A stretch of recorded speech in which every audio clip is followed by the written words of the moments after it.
Hello, BookTube. I have a rather unexpected used book haul to share with you, and from a rather unexpected source. One of you. Somebody anonymously called in a gift certificate at my beloved Brattle Bookshop here in Boston. They talked with my friends on the crew about me, about my BookTube channel, and heard a lot about my visits there, and left a gift certificate. And when I went in, the kids at the Brattle told me, you have extra credit. So whoever you are, you guessed correctly or divined correctly from watching these videos that is pretty much the only book-related gift that is sure to work with me, because it allows me to pick my own books from the endless choices on hand at the Brattle, rather than somebody with all the best intentions in the world getting me yet another copy of Ron Chernow's biography of Alexander Hamilton, which is just going to end up at the Brattle anyway. So thank you, whoever you were. And I wanted to share the books because I got some interesting things. The first one was this big modern library paperback of Le Morte d'Arthur by Thomas Mallory, which I fell to reading on the subway immediately on the way back, and just remembered all over again how much fun it is to read Mallory, how gross he is, and direct, and word coining on every page. It's just prodigious, just an amazing experience. I cannot recommend this book high enough. And I had a little Penguin mass market that was cracked on the spine and falling apart. So this actually fills a need, which is also very rare for books for me. The next one was something I love, a joy that I found in hardcover. This is Brendan Gill's Here at the New Yorker, his acerbic, very funny but very unfair account of being present at the creation and around for all the formative years of the New Yorker magazine, with all the greats, the editors and the writers and the artists and the gals in the typing pool and whatnot.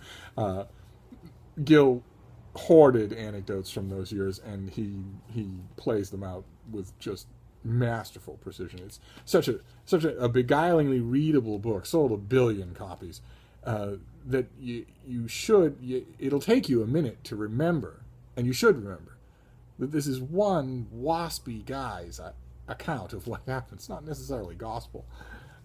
Boy, is it entertaining, though. Don't know of a better workplace book, actually. Next one, look at this thing. This lovely 50th anniversary edition of The Grapes of Wrath by John Steinbeck. I have The Grapes of Wrath in, a mass market paperback, but I saw this and had to get it, especially since I'm gearing up to reread Steinbeck, and this is beautiful. And it's the exact sort of thing I would never have splurged on this for myself if I didn't have credit. If somebody hadn't done this, if I would look at that amount of credit and I would say, well, that should go to, somebody else. Somebody that this person wants books on Vikings. This person has a kid that needs books from the kids section or something like that. I would never indulge myself with something like this under other circumstances. Next one, something I again didn't have and actually wanted, and that is Hitch 22, Christopher Hitchens' memoir, which I got the advance copy from the publisher and read it and reviewed it, and then I got the finished copy and got rid of it, got rid of the advance copy, and I got the paperback, I got rid of that. So it's very nice to have this because I do like it. I do very much enjoy it. I didn't think I would. I'll talk about it at greater length in a future video. I'm seriously thinking about doing a Christopher Hitchens video, but just to clear the air. But I found this, and it can go right up on the shelf. Although I think probably I will reread huge chunks of it first before I put it anywhere. And the last thing, look at this delight. This is an anthology. I don't know if you can see it in the glare of the light. This is 3 novels by the great James Kane. This is Mildred Pierce, Double Indemnity, and The Postman Always Rings Twice. And you really have to read Kane to know what a long shadow he casts on American fiction. A lot longer and a lot more widespread than people tend to think. If you ask, average well-read person on the street to name highly influential and really good figures of 20th century literature, James Kane will not be a name they know. They'll say Hemingway, they'll say Fitzgerald, they might say John Dos Passos, but they won't say this guy. But they all read him, and they all loved him, and they all copied him. And these novels are wonderful. You have to be in the right mood for them. They're very lean, very aggressive, very elliptical and violent, very... Picture Cormac McCarthy, only with literary talent. And here they all are in one. When I saw this volume, I immediately remembered when I looked at it how short they all are, because you'd forget that. It's the first thing you forget, because they don't read like they're short.